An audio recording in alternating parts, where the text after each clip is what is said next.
So the time was throughout the day and in less than an hour. So the settings were directly stated in the passage. Gibutang ba ang setting?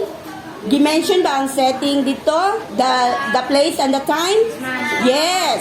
No, dili kumparaan ng ubang story nga maghuna-huna pa ka kung unsa gyud ay ang setting ato. But in that story, they emphasize or they mention the setting or the place and the time. Now, what is a far-flung area? Where you can find it? Where you can find it? Pag sinabi nating far-flung area. In the bukid. Or in the bukid. Or, yes. Or in the barrio. Wherein there is lack of means. No, walay kuryente. Di ba ang mga baryo? No? To meet their needs. Usahay, way kuryente. Ang tubig, unsa pa sa baryo. Katupang, Saka. ilang imno ng sapa?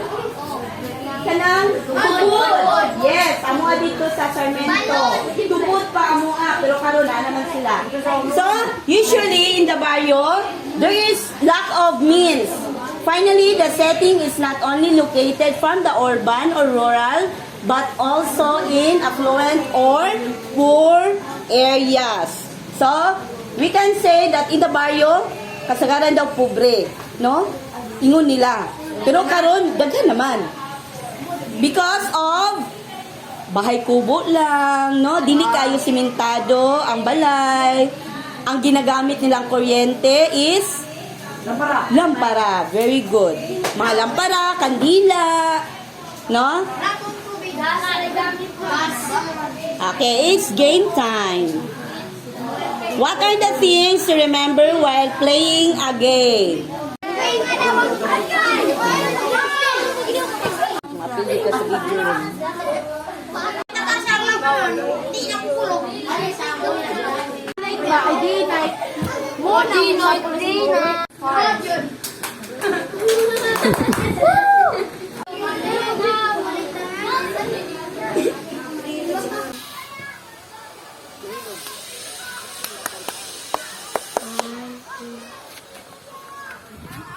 Okay sa dip eh. Okay lang. Okay daw. Okay do. Left-handed man